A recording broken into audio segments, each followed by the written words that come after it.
Hello and welcome. I'm Roger Teague, and I'm honored by the opportunity to moderate today's panel. I'm a life member of the Air Force Association and currently serve on the Air Force Association's Board of Directors and as a member of the Executive Committee. Today, we've got a terrific opportunity to hear from three sitting Delta commanders in the United States Space Force about their units, their missions, and some of the great things they're doing. Our panelists include Colonel Chandler Atwood, Commander, Delta 7, Colonel Casey Beard, Commander, Delta 9, and Colonel John Thien, Commander, Delta 3. Gentlemen, welcome. Thank you, General. Good to be here. Thank you, General. As a bit of a background, on December 20th, 2019, the President signed the National Defense Authorization Act for fiscal year 2020, establishing the U.S. Space Force as the newest armed service within the Department of the Air Force. Subsequently, the Secretary of the Air Force redesignated Air Force Space Command as the United States Space Force, redesignated 14th Air Force as the Space Operations Command, and reassigned all personnel previously assigned to AF Space to the Space Force by virtue of these redesignations. Stand-up of Space Operations Command and the Deltas have paved way for more streamlined operations focused on warfighting. The Space Operations Command mission is straightforward: protect America and our allies in, from, and to space, now and into the future.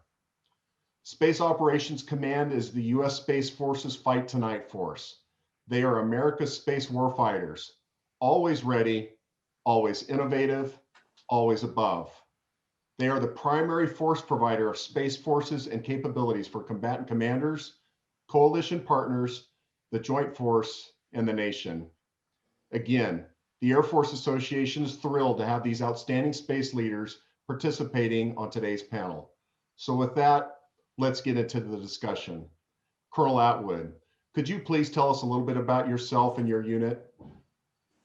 Absolutely, General. It's a pleasure to be joining you guys with Colonel Thien and Colonel Beard today as well. From a Space ISR Delta perspective, I'll dive in because I'm extremely excited about where we're going as a Space ISR enterprise, and specifically Delta 7. I've been lucky enough and honored and privileged to be the commander of Delta 7 since we activated in July. I'm Chandler Atwood. I go by Fulcrum, and I am representing the amazing team of ISR Guardians and Airmen as we stand up Delta 7. So we really have a 24/7 global footprint mission across the Space ISR Delta, and we're really your tactical ISR conduit to the mission deltas. We're in the building phase right now. We currently have 3 squadrons and 13 detachments spread across the globe that give us unique placement and access against our peer adversaries, and also a unique footprint to deliver intelligence directly to the space operator and space warfighter. We also are spread across the intelligence community, the big 5 3-letter agencies, so that we can squeeze everything out of them to provide that information and direct intelligence to the warfighter as well, from a left seat, right seat concept that we've been standing up specifically with Delta 9 and Delta 3 that we'll spend more time discussing. But as you talked about, General, in the previous AvSpace organization, I think it's important from an ISR perspective in your intelligence airmen and guardians to also recall that we broke apart some of the pieces from Air Combat Command. So this was really across 2 major commands that we brought together all of the ISR for space capability to reach in across the IC that are focused on space and counter space capabilities, and then also previous missions that were directly focused on the space mission. So that covers ISR operations support to acquisitions, validation and verification of new mission systems and weapon systems specifically fielded to Del 3 and Del 9. And then we're also developing a new concept to provide problem-centric, tailored focus from a multi-ant perspective to our combatant commands in coordination with U.S. Space Command. And then finally, we've got a new squadron that brings together and provides exquisite intelligence, specifically SIGINT capabilities to provide tactical indications and warning to our mission deltas, specifically 3, 9, et cetera, all across all of our mission deltas on the front range, et cetera. So that's how we're arrayed. And then here's to the future piece, 3 new squadrons coming online. We're talking specifically an advanced threat analysis squadron focused on space threats, TTPs, and direct analysis. And then we also bring in an exploitation squadron that will be tightly tied to the space domain awareness mission set to get us a keen data architecture and automation to let us know what's hostile and what's benign in terms of the adversary TTPs and how they're maneuvering, et cetera. And then finally, we're bringing on a targeting squadron down the road. These 3 new squadrons will be built out in the next 3 years. And what you have then within Delta 7 is an end-to-end tactical ISR capability, all within one organization and one command, not broken across multiple wings and 2 MAGCOMs, to present tasking to dissemination, collection analysis, production, end-to-end capability. If you want to think about it as an F2T2EA concept, we can provide that from a tactical ISR perspective within Del 7. Thank you for allowing me to intro that and to bring the knowledge forward on how we're doing this within Space ISR Delta, General. That's awesome, Karl Atwood. Thanks very much. Really well said. And you are very busy. You and your team are doing great things for the nation. Colonel Beard, sir, over to you.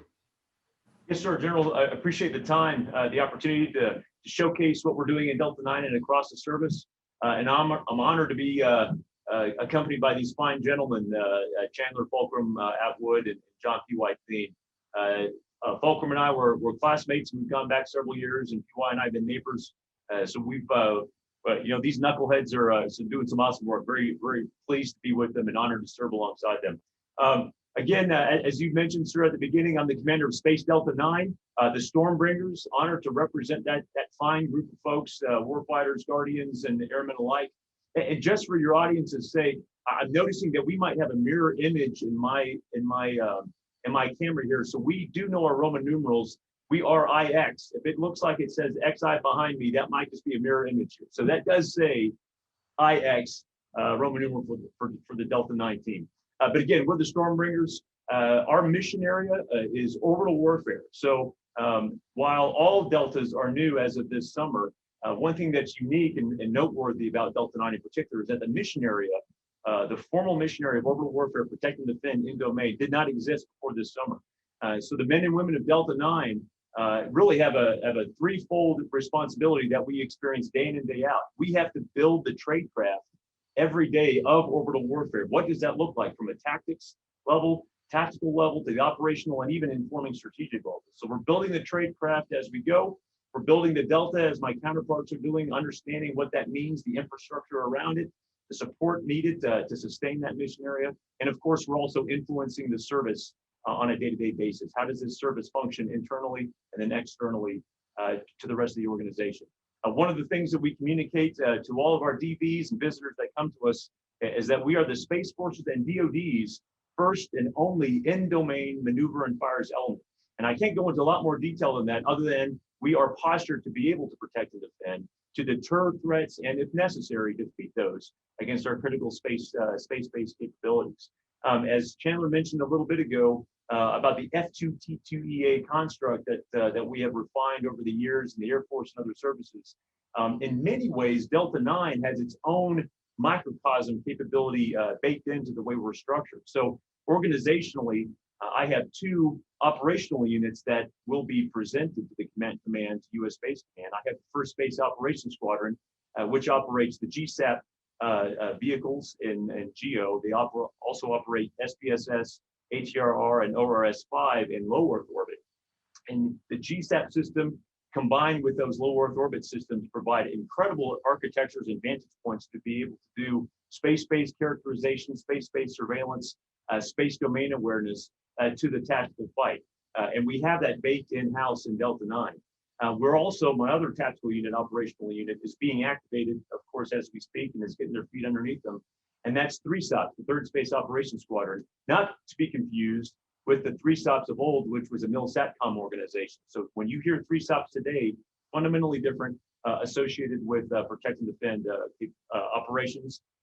Missions are evolving and developing, and you can't go much more into that. But again, they are at the fore of this new mission area and have phenomenal leadership taking it that way. Also have what we're currently referring to as an operational support squadron, which we've consolidated all of our qualification training or advanced training, continuation training to ensure that the Delta is postured and is developing and producing or generating combat-ready forces for this critical mission. And we can talk more about this in the question and discussion later, but we are fundamentally revamping by the nature of our combat mission, what readiness entails, what training entails, what we value in our operators and enlisted airmen and guardians. And so we're very excited about the great work there. Also for your audience, and sometimes that may not get a lot of attention, but even in an unclassified discussion, I also have a detachment that operates the X-37B. So technology demonstrations in low Earth orbit is something that we are also experts on. We do, like I mentioned before, we have SPSS, ORS, 5 ATRR, and low Earth orbit. We're the only Space Force organization, operational organization, operating in LEO, and so we have that expertise to be able to support the X-37B work. So awesome team there doing great work for us. We also have the standard stand-eval capabilities, and we're also, as we go forward, are building combat support capabilities and operation centers that allows me as a Delta commander to fight the Delta and the new construct, because we're looking to have the Deltas themselves be a presented force to combat command. And I'll get off the stage with one final comment there in that relationship.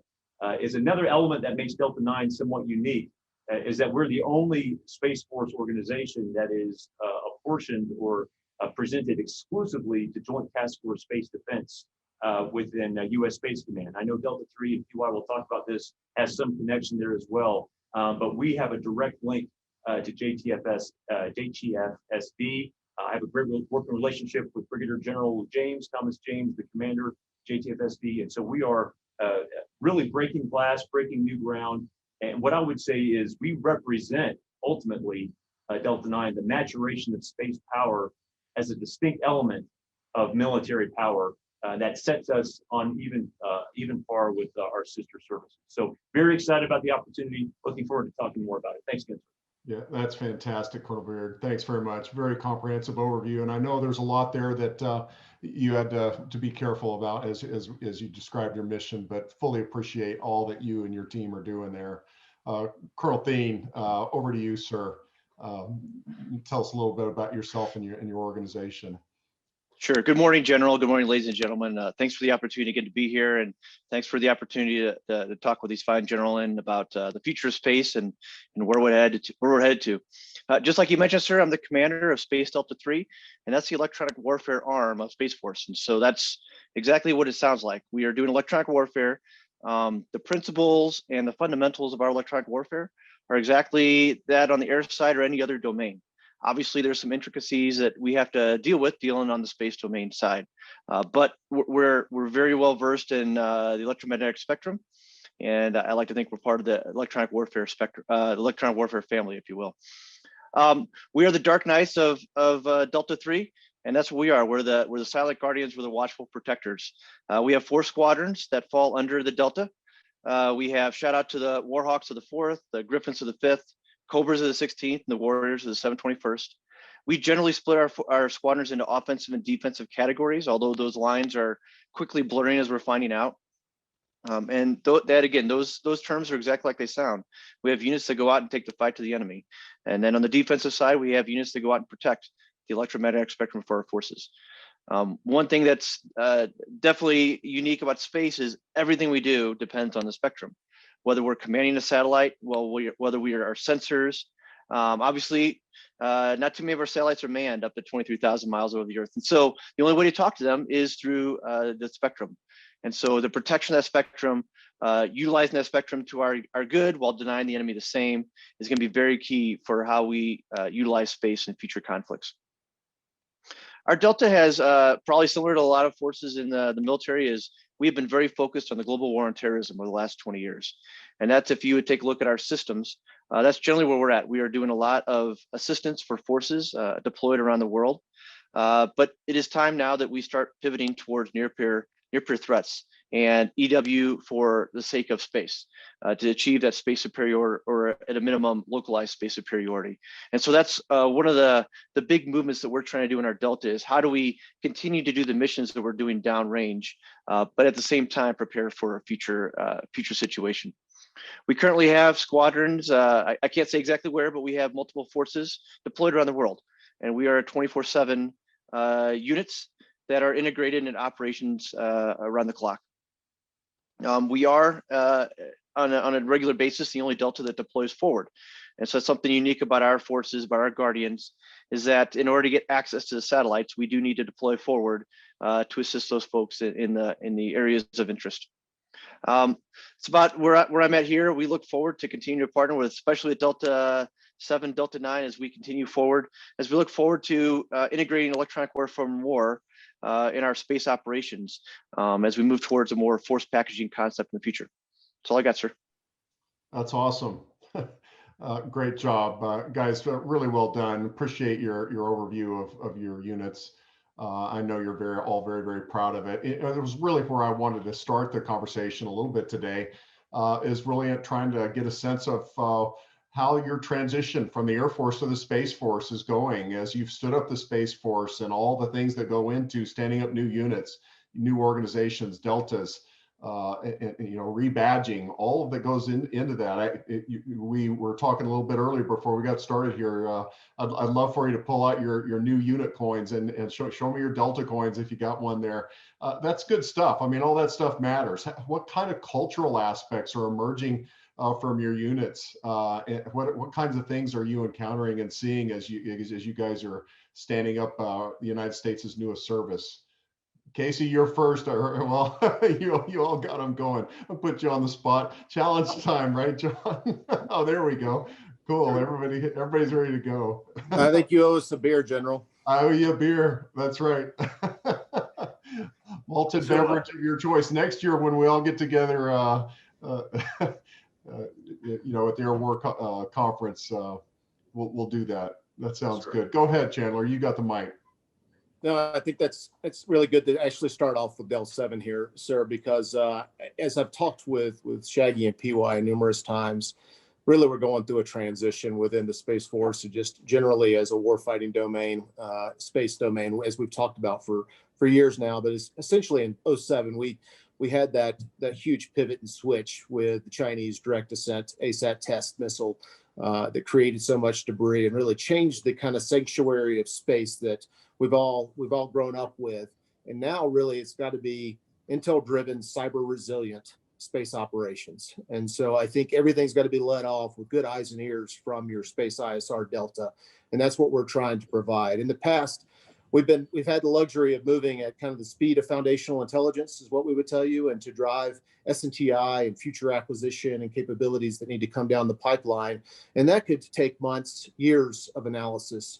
And we didn't really have that tactical indications and warning that I keep speaking of that needs to be right next to the Del 3 operators and the Del 9 operators, the GSAP operators, the guys that are providing EW effects downrange. You need an intel operator provide that analysis on the front end, and then assessment on, hey, how effective are you doing? And then to provide adversary TTPs, capabilities, and really to discern intent so that we don't miscalculate in the space domain moving forward. But I want to give some time back to the space guys, space ops guys as well. That's great. John, you want to chime in there? Sure. Appreciate it. I think overall it's going well. There's obviously, as you would imagine, stand up any service, there are bumps in the road. So we got these great designs, that we, just like you said, we created these back August timeframe, and we're just now going through all the processes, through all the heraldry things in order to actually get the coins. And so that's just one example.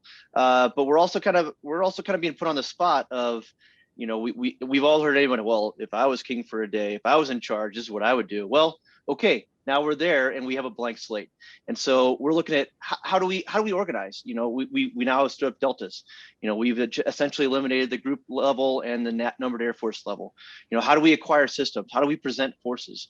All these are really big questions and concepts that we're kind of walking through of what is important to us and how do we want to do that. And so I think probably the big bottom line is we have all grown up in the Air Force, but how much of that Air Force do we want to hold on to, and how much do we want to change in order to best present the Space Forces in the future?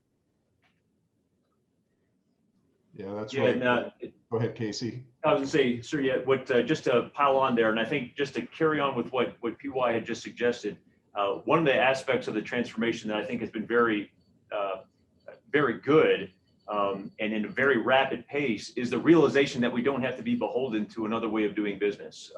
It didn't take long for us to start breaking away in ways that made sense and that was appropriate for our mission area. Yes, we don't want to throw the baby out with the bathwater. That there are some tried and true processes that do work and have been proven to work in the Air Force and certainly to take in from the other services. But I believe that collectively, the Space Force has really embraced one of the expectations that I give to the Delta, and I know these guys have the same idea, is own it. Right? This is the time to grab that bowl and run with it and take some risks, knowing that you might fail. Maybe it may not be the right answer, but it's ours to learn, it's ours to develop and make our own. And so I've been very pleased in that approach, regardless of the bumps in the road. And there are, and it's going to be inevitable. And we have to be willing to accept that. We have to be willing to realize and communicate to our folks that we're moving fast. The mission demands it. The threat's not going to wait for us first and foremost. But even as an organization, we're going to move fast. We're going to stumble. We're not going to get it right the first time, and that's okay. And that's the communication that the leadership can give to empower the folks that are actually doing the real work in the trenches. One other comment that I'll make, and this might dovetail into future questions you may have, and Chandler, I think, hit on this too, is that in the Delta construct, being able to have mission-focused 06s who are specialized in what they do, we're starting to see that type of connections, those connections to be made to where now I have a single point in Chandler for ISR, a single point in EW and PY, and we can work that force packaging type of an idea that we had alluded to before, and at least get that groundwork built now for our successors to really take and accelerate. And on that point as well, to continue to help Fulcrum have the leverage that he needs to work up and out in the IC, he needs the operational community to give him the demand signal, right? And so now that I'm building this new tradecraft, it's fantastic that we have the infrastructure in place and the relationships being built, but to close that loop, that's where we have to step in and say, all right, Chandler, this is what I need. I have tactical timelines and tactical decisions that have to be met, otherwise my mission fails. We haven't always had that ability to communicate that in the past, and that goes back into the culture, the training, the readiness, all those things that we need to do to bring to this force to bear. And that is another example of how these teams need to work closely together, and having this structure in place, moving quickly with the right people in place has been very beneficial to date.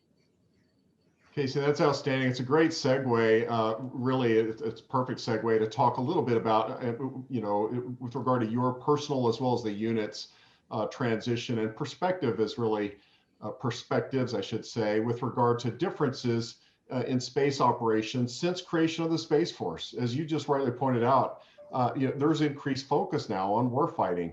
But in addition to that, you've got a much more tightly focused Delta and Guardians that have a much tighter focus on their mission. Can you comment on that or changes that you've seen since the Space Force in particular has stood up? Chandler, I'll turn to you if you want to lead off with that. No, that's a great point, because we've talked about the threat-centric warfighting culture that we're going through right now based on the paradigm shift that we've seen from our peer adversaries and the vast advancements they've had over the last few years. And I think what's been key is that you've seen within the SCW and the orbital warfare side of the house, we've integrated threat training throughout all of the space operators training. In the past, that didn't need to exist. There wasn't a strong requirement or demand signal for that because the adversary wasn't there poking in our backyard. Clearly, they are now in a lot of different areas, terrestrial and celestial. So at this point, we've now got it baked in throughout the entire curriculum of developing a space operator, the threat briefings, analysis, the awareness, and then providing kind of a certification on the top end. Vice versa, what I would point out is that your intel professionals that have been previously assigned to space organizations, they would do a stint and then go back to a different organization that was on the air domain or ground focused, et cetera. So they didn't inculcate and develop somebody, for over years that understood space operations and how to apply actionable intelligence to those operations. And so now we've got the ability to force develop and deliberately train our space ISR professionals so that they understand the blue MDS, the weapon systems that our mission deltas are applying and operating, and we can provide actionable tactical indications and warning. And that's what I continue to mention in terms of the left seat, right seat, is you need an intel operator sitting right next to a space operator to provide that indications and warning with the exquisite reach back through the IC, and hand that off in terms of, hey, we just saw this maneuver, we might want to do a counter maneuver, etc. So that's the paradigm shift that we're going through right now. And I think that's a deliberate training on both the space operations side as well as your ISR side. That's fantastic. Great perspective, Chandler. Thank you. John, did you have something you wanted to add to that? Yeah, just to pile on, to kind of expand on what Fulcrum's saying is, 5 years ago, this was a benign environment. And so on the air side, if we would have had a benign environment for 50 years and then suddenly wanted to transition to a warfighting environment, there's going to be a lot of change that goes along with that. A great analogy I like to say is, this afternoon I'm getting on a United flight and there's going to be a pilot on that plane. And he's going to walk around the plane, although it's really cool outside, but he's going to walk around the plane really quickly, but still check everything out, check the weather, what's my route look like, and he's going to take off and he's going to manage that aircraft. If there's a sensor that goes off, he's going to manage what that is and hopefully get me to my place safely. And on the opposite side, if you take an F-22 Al Dhafra, they know exactly where the enemy laydown is. They know exactly where the MiG-29s are coming out of. They know where the SA-5 is. They know where that laydown is. And their first thing when something goes wrong is that an enemy indication? And so back 5 years ago, before that, our space operators would just manage our systems. We were very good at opening the TO. We'd see the error message come across and it would say call engineering or call maintenance. And that's kind of what we do. We'd manage that system. But now we want our guardians to actually take the look at, if something goes wrong, take a look at what is the enemy, where's the enemy at, and could that have been an enemy indication? Could that be a prelude to an attack? And so that's hopefully our lieutenants and our specialists, as they get up to our age, it's going to be second nature to them. For us right now, though, getting that intel involved in everything will get us where we need to be, but it's going to take a little bit of while to get that culture. Spot on. Casey, we talked a bit before and about the importance of space and it being ultimately foundational to, as well as the ultimate enabler of the joint fight. And General Shaw, the deputy commander of U.S. Space Comm, said he recently said that he converses with other combatant command deputies to try to emphasize global mission operations. And he believes that Space Command is rightly the pace setter for global operations because, again, all COCOMs need and use space. Can you give some examples on this, or do you have some additional thoughts with regard to joint warfighting? Yes, sir. Yes, sir. I appreciate the question there. And this is good, not only for our own service members, for the Joint Force to be able to understand and internalize and kind of digest and think through. So as we look at, and make the statements and understand that we do not, as a nation, project and employ our instruments of national power without space. Our prosperity, our security are fundamentally intertwined and are predicated on sustained access to space. Our whole concept of force projection and power projection and employment is again predicated on that idea. Furthermore, I would say, as you look at our space capstone publication, the service's initial inaugural doctrinal document, it asserts that space operations, space capabilities are inherently global just by nature of their physical presence and the orbital mechanics that are involved with that. And they're also inherently multi-domain, meaning we have a segment, an architecture that is based on three segments. We have ground segments, we have the electromagnetic spectrum that connects the ground segment to, again, the third segment, the space segment, where spacecraft reside. So there really is no such thing as an isolated conflict or aspect of competition in the space domain itself. It is multifaceted and affects all of those downstream, downfield. So when we talk about the need to preserve access to space, it is inherently a joint effort. It's inherently a coalition effort, a partner effort that is entailed there. And this also goes to the mindset that we're trying to instill and are instilling in the men and women of Delta 9, because the maturation of space power and the vulnerability that our space capabilities may present in our ability to project and employ power. Our adversaries know that. they're actively fielding capabilities to deny us use of that, to prevent our ability to project forces, joint forces into theater, or let alone employ them. And so in many ways, and this is not a hyperbole or exaggeration, our members have to appreciate that they are very likely a front line of defense in a future conflict with a peer competitor. In fact, our ability to deter and defeat threats on orbit may prevent conflict from extending terrestrially, which is maybe the inverse of what sometimes we hear broadly. And I think if the joint force, as the joint force better understands how the service works and the role that U.S. Space Command plays in that, we can start seeing and reprioritizing how we go ahead and engage with our adversaries and our competitors. It is very likely that conflict will begin there, and it needs to end there quickly if we're going to be successful in the future. Fantastic. Appreciate that, Casey. Fulcrum, I wanted to pick up on a point that Casey was making there with regard to readiness, training, stand-eval, joint ops. All of that is absolutely critical and foundational to your success as a Delta commander and your mission success. Can you talk a bit about some of the emphasis that you're placing on that? Are there any differences that you're seeing now, if you will, as a warfighting command? Absolutely, sir. Just to piggyback on something what Casey Shaggy just mentioned in kind of the warfighting as the pace setter, it's important to kind of point out from the space domain, couldn't agree more, but we're already seeing blows being swapped back and forth on the cyber domain. And I think space is intricately tied to that. And so we're going to see initial steps and adversarial intent, it will be portrayed in those two domains before it gets hot and kinetic on the other domains. So I think that's key. And as we look for those indicators to discern intent, that's how we'll drive and prevent any kind of strategic surprise. And tied to that, preventing strategic surprise and tactical surprise is really tied to that training side of the house that you're bringing up, General. And that is really to get after the threat certification on intel and ops that I've already described to some extent in terms of the blue weapon system. And then also, we've really, in my mind, got to step into training like we fight. And so that's the space simulator side of the house. That needs to be tied to the weapon system, shouldn't come out later as an afterthought. It needs to be funded on the front end, and that intel and the threat is intrinsically involved in that space sim so that we can prepare our space operators. And our intel guys are getting assessed in the same model, and in some cases helping develop what the red TTPs and capabilities would be within those simulators. So that's just one example. From a broader training perspective, this is clearly a tie-in.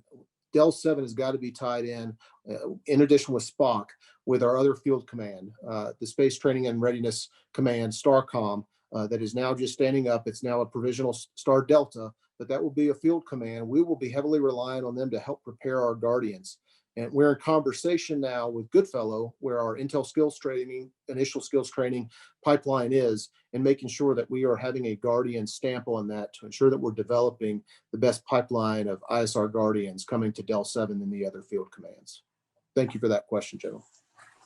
Yeah, that's great. John, do you have any unique perspectives that you wanted to add in that regard? And you know, again, going back to harken to days where, you know, we had the space professional and Air Force Space Command developing space professionals. It's different now. It's a different emphasis and it's a different view in terms of readiness. Can you comment a little bit more there?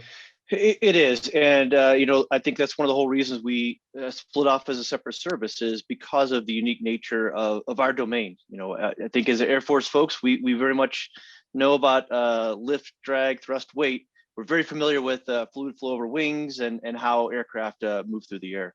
Space is very different. Not saying physics changes in space, but how we utilize space physics in order to maintain orbits and the dangers of space in terms of solar energy, et cetera, on our satellites, very different than in an atmospheric situation. And so as we move forward, our folks are going to be growing up and they're going to be space experts. They're going to grow up and it's going to be second nature to them to understand how do we operate in space and what are the dangers that lie within. That's great. Guys, I just open floor a little bit here, and really it's just a plea as a guy who's in industry now. I will tell you that there are a lot of industry partners who are out there that want to help. how can we best help you? How can industry best support you? What kinds of capabilities and tools can we provide or can we emphasize that's going to help you conduct your operational missions into the future? Fulcrum, you noted right up front, hey, I need good sim training right up front. I need real capabilities that help bring those folks on quickly with regard to the mission that you're executing. Other comments and thoughts there? No, absolutely, sir. Much like the Air Force ISR enterprise has been dealing with quite some time, as we're swimming in a sea of data.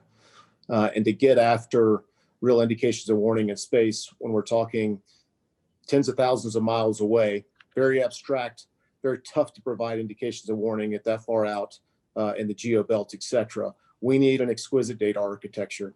And that's going to require ties in with academia and the commercial sector to get after unique and innovative tools that are already on the table. And we need to tap into those and not necessarily follow a rudimentary and lethargic kind of bureaucratic process to develop that acquisition. We've got to enable remote and automated capability. I do not have the capacity or manpower to exploit every piece of data that's coming down, whether it's the ISR or the space domain awareness side of the house. There's a multitude of sensors to help characterize space, but they're not unified in one data pool right now and then presented in an automated fashion so that our operators can act on it in an immediate near real time fashion.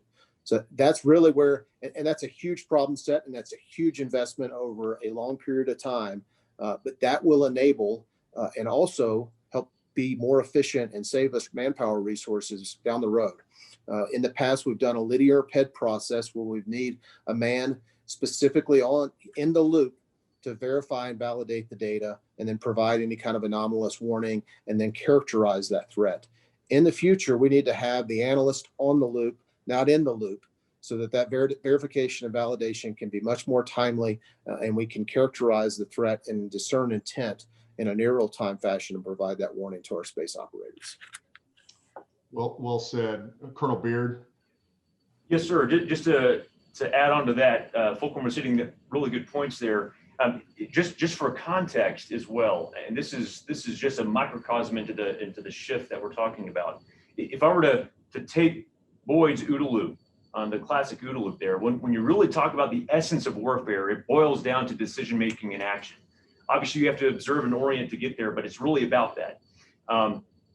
Added to that, complexity in space operations, and it's the character of it's the nature of the beast.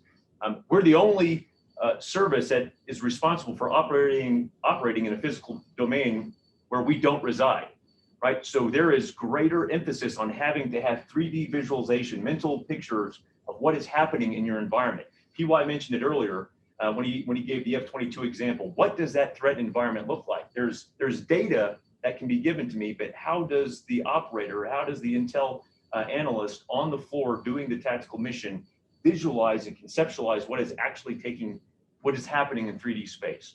And so to be able to inform decision-making at the tactical level, we need decision-making tools. So it's data, absolutely, to be able to be filtered and prioritized by those tactical decisions that we make. So we need decision-making tools. And of course, that comes back to the requirements that we need to levy. What are the decisions we have to make? And we have the information available to us to pull those in to inform the decision-making. It's the classic common operating pictures that all echelons are using the same picture and are able to visually assess and ascertain what's taking place. It's the realistic, dynamic threat replication environments that we need for training to understand the physics of the domain, and not only the physics, but to a system level, to a block level, how an adversary capability matches against mine. If I'm doing the energy management, if I'm doing the orbital engagement, who has better positioning, who has better energy, time, how does that look? And what if I tweak certain factors, not only in the engagement itself, but I can go back and create my own F-15, own F-16 as an expert orbital warfighter that says, this is what I need my capabilities to have to be able to win the merge, if you will. And it all starts though with the ability to visualize what's taking place and to do that in rapid timing support through autonomy, through potential AI, other capabilities that allows my warfighters to make tactical decisions to gain the advantage against the adversary. Yeah, that's fantastic. John, did you have something you wanted to add there too? Sure. Just to kind of add on what the great points that Ari made is, I think the biggest thing for me is what's even in the art of the possible. I mean, I can dream about some really crazy things, and but at the end of the day, there's some really smart people out there with some really good ideas. And so, what is even in the art of the possible with help us with the space domain, and how do we visualize space? To kind of put a little bit different spin on exactly what Casey was saying is, we don't. While we have a couple tools that can help us visualize space. You normally would go into a kayak and you see the cop, you see exactly what's going on in your theater. We don't have a standard one of those on the space side. We don't have a kayak end. And so how do we visualize space? You know what we're doing? We have a couple good stovepiped applications that help us see different sections of space, but nothing to actually bring everything together. How do we build flexible, resilient architectures? And so it's the age old, do we put a really, really capable one satellite up there? Or do we put 20 that aren't as capable, but are smaller, more maneuverable? And what is that right force mix as we go down the line? Because we can't keep going the way we have been. And to get into space, while it's still an order of magnitude cheaper than it was 20 years ago, it's still really expensive to actually get into space. And so how do we put something up in orbit that will survive for 15, 20 years and be adaptable and be modifiable to achieve effects for the mission 15 years, 20 years down the line? How do we get the most out of our small force? We're a small bunch of folks. I think that we are innovating as fast as we can to get the most we can of everyone. But at the end of the day, we don't have the manpower or resource pool that some of the other services have. And so what is the best way to be as efficient as we can with our force? And then finally, something that kind of Chandler said was, how do we interconnect everything? How do we speed up that decision making? A lot of our systems, again, were kind of built in a stovepipe, a nuclear warfare type thing of how do we get those systems to talk to one another? How do we utilize as many sensors as we can to get the data to the right person in the right spot to make a decision? So, but again, I appreciate your time, General, and thanks for everything.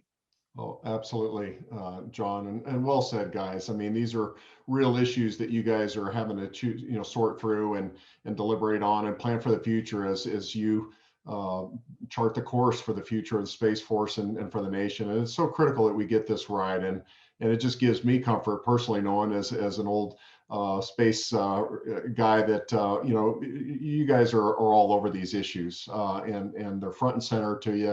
And we know that we've got the right team in place that's going to, make the right decision on behalf of the nation. So I'm grateful for that. Yeah, guys, this has been a terrific panel. Really appreciate all you've done. I would, go back to you as we wrap this up. Any closing comments, thoughts? Chandler, back to you first, and then we'll just kind of go around the horn. No, I just want to say thank you for this opportunity, being included in the fight here with our space operators, where ISR is helping lead that decision making and on the forefront of operations now. We couldn't be more excited.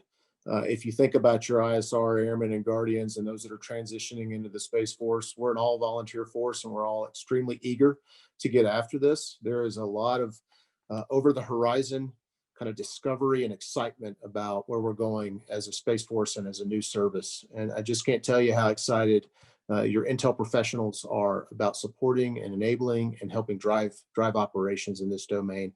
We've got to get it and figure out how to outpace our adversaries at this point. It's incumbent on us and for our nation. And so I just want to say thank you for the time to help proselytize the good stuff that we're doing within the Mission Deltas and the Space Operations Command, sir. Well said, Chandler, and thank you to you and your team. Casey. Yes, sir. Again, thanks for the time. This is great. These guys are phenomenal teammates. And just to reiterate this idea of owning it, of being excited, we can get caught up in the moment, and we've got real serious strategic wicked problems that we've got the right minds thinking about and then integrating across these deltas we talked about and above. But this is also the time to embrace it. That this is our service. This is our time to make the mark. And there is a bit of a long game to this as well. I mean, there are short wins we've got to get, but the important piece is, hey, this is going to be setting the tone and the tenor for this service for years to come. And to be a part of that at every level, and to have your voice heard, to have your thoughts heard, and to have the mechanisms in place to do that, to get these problems identified and then to on track to be solved it is exciting. And I'm really glad to be working with these guys. I'm honored to be part of the team, part of the Delta 9 team in the Space Force, and also looking forward to, again, being able to preach, if you will, and send out the good word about what we're doing, and to get the exciting young generation eyes attuned to what we're all about. And we're happy to take you and help lead and solve these problems with you for the nation. So again, thanks for the time, sir. I'll turn it over to PY at this point. Again. Hey, sir, just to kind of reiterate, on the EW side, we have like, just like Casey and Falk were saying, we have some really big problems we're trying to get after. We're trying to totally reorganize and rewicker the mission area. We have folks now that are in places that we never even thought we'd be before.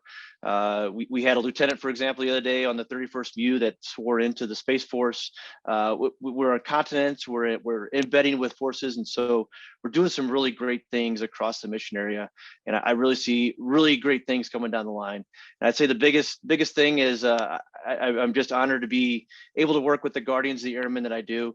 We got some really smart kids coming along the line, and they're going to do really great things. And hopefully, we're just like Casey said, we're setting the foundation for them to just take things out of this world. And I'll leave it with that, sir.